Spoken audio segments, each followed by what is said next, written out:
ఇవాళ మనము డయాబెటీస్ ఉన్న వాళ్ళ గురించి, వాళ్ళు ఎట్లాంటి ఆహారాలు తీసుకోకూడదో వాటి గురించి డిస్కస్ చేద్దాము. సో, డయాబెటీస్ అనంటే చాలా రకాలు ఉంటుందండి. Type 1, type 2, juvenile diabetes and gestational diabetes అని చాలా రకాలుగా ఉంటుంది. సో, ఏ ఎక్కువగా మనం చూసేది టైప్ 2 డయాబెటీస్ అండి. టైప్ 2 డయాబెటీస్‌లో ఏమవుతుందని అంటే ఇన్సులిన్ అనేది బాడీలో సరిగ్గా వర్క్ చేయకపోవడము.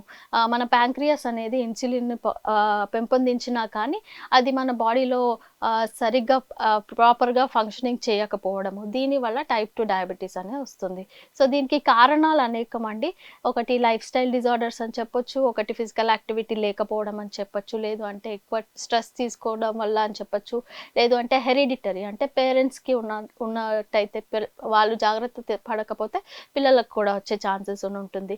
అండ్ తర్వాత ఏంటి అనంటే ఏజ్ వైస్‌గా కూడా వస్తూ ఉంటుంది. సో, మనము జువెనైల్ డయాబెటీస్ అంటే చిన్న పిల్లల్లో చూసేది జువెనైల్ డయాబెటీస్. జెస్టేషనల్ డయాబెటీస్ అంటే ప్రెగ్నెన్సీ వుమెన్‌లో ఆ టైంలో ప్రెగ్నెన్సీ టైంలో వచ్చే డయాబెటీస్‌ని జెస్టేషనల్ డయాబెటీస్ అంటారు. సో, టైప్ 2 అయితే ఈ ఇన్సులిన్ ప్రాపర్‌గా యూజ్ అవ్వకపోవడం అనేది చూస్తూ ఉంటాము. మోస్ట్‌లీ మనం టైప్ 2 డయాబెటీస్ గురించి మాట్లాడుకున్నట్టయితే వీళ్ళకి ఎక్కువగా ఎలాంటి ఫుడ్స్ తీసుకోవద్దనంటే గ్లైసెమిక్ ఇండెక్స్ అని అంటారు. సో, ఆ గ్లైసెమిక్ ఇండెక్స్ ఎక్కువ, తక్కువ అనేది ప్రతి ఫుడ్‌కి ఉంటుందన్నమాట ఒక వాల్యూ. సో, ఎప్పుడైతే గ్లైసెమిక్ ఇండెక్స్ ఎక్కువున్న ఫుడ్స్ మనం కన్జ్యూమ్ చేస్తే అప్పుడేమవుతుందంటే అవి డైరెక్ట్ బ్లడ్‌లో కలిసిపోయి ఇమ్మీడియేట్‌గా షుగర్ లెవెల్స్ అనేది పెంచేస్తాయి. సో, అలాంటి ఫుడ్ మనం కన్జ్యూమ్ చేయకూడదండి. ఇప్పుడు కొన్ని ఎగ్జాంపుల్స్ తీసుకున్నట్టయితే నార్మల్‌గా సీజనల్ వైస్‌గా సమ్మర్‌లో అయితే మ్యాంగో, దాని తర్వాత మనకి రెగ్యులర్‌గా అవైలబుల్ బనానా, దాని తర్వాత సపోటా, నార్మల్‌గా నవంబర్‌లో సీతాఫలం వస్తూనుంటుంది.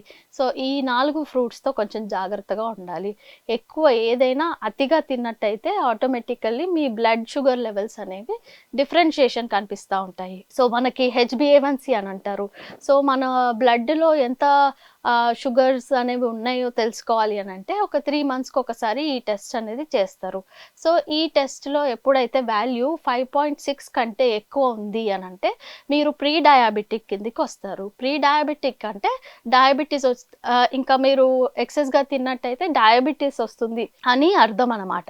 కాబట్టి సో, మీరు నార్మల్‌గా ఒకవేళ 30+ క్రాస్ అయిన వాళ్ళైతే రెగ్యులర్‌గా ఒక 6 మంత్స్‌కి ఒకసారి బాడీ చెకప్ అనేది చేసుకోవాలి. అప్పుడు చెక్ చేసుకున్నట్టయితే మీకు ముందుగా ఏదన్నా ఉంటే హింట్ అనేది తెలుస్తుందనమాట. వచ్చే ఛాన్సెస్ ఉన్నాయా? లేదంటే వచ్చిందా అనేసి.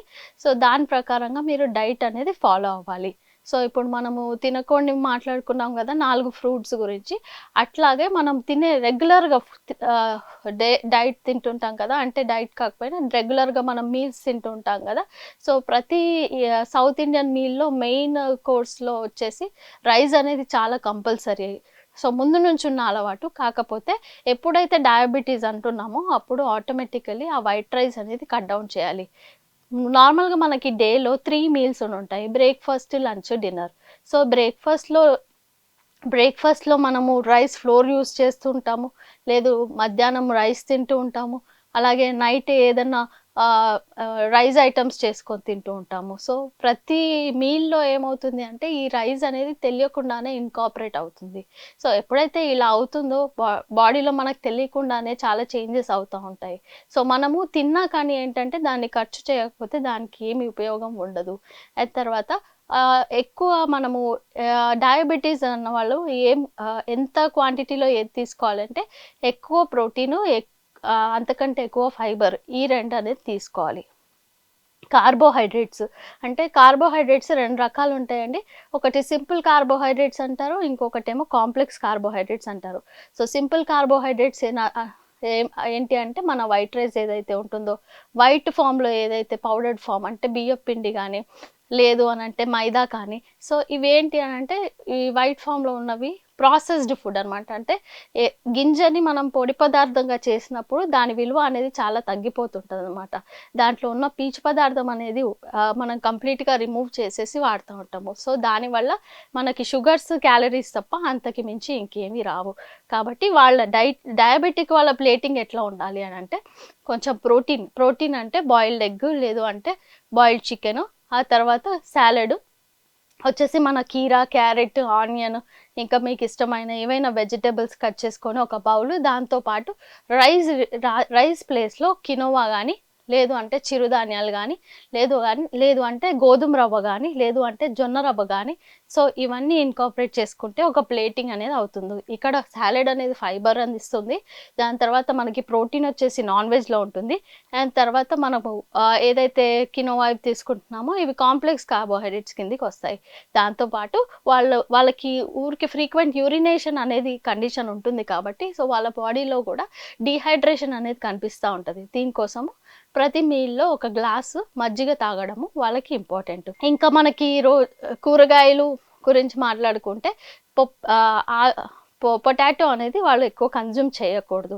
అలాగే ఆయిల్స్, షుగర్స్, సాల్ట్స్ వీటన్నిటికీ కూడా వాళ్ళకి లిమిటేషన్ అనేది ఉంటుంది. సో షుగర్ కన్జంప్షన్ అసలు చేయకుంటేనే బెస్ట్. ఎందుకు అని అంటే మనం తినే ప్రతి ఫుడ్, ప్రతి వెజిటబుల్ అండ్ ఫ్రూట్స్లలో ఆల్రెడీ మనకి కావాల్సిన షుగర్ అందుతూ ఉంటుంది. కాకపోతే మనము టేస్ట్ కోసం అవి యాడ్ చేసుకుంటాం తప్ప దానివల్ల కూడా క్యాలరీసే పెరుగుతాయండి.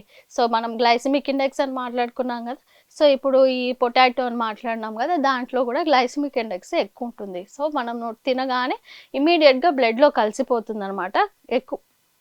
అట్లాంటివి దానివల్ల బ్లడ్ గ్లూకోజ్ రేజ్ అవుతుంది. కాబట్టి అట్లాంటి ఫుడ్ తీసుకోకండి.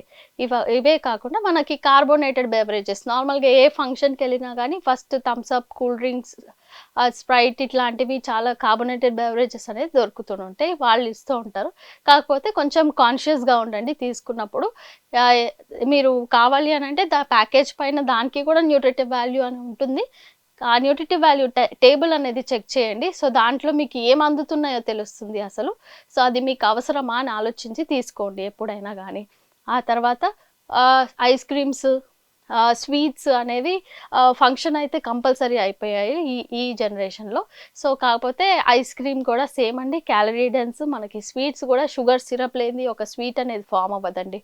కాబట్టి మీరు ఇవన్నీ తీసుకోకుండా ఉంటే మీకు ఈ డయాబెటీస్ కంట్రోల్ అయ్యే ఛాన్సెస్.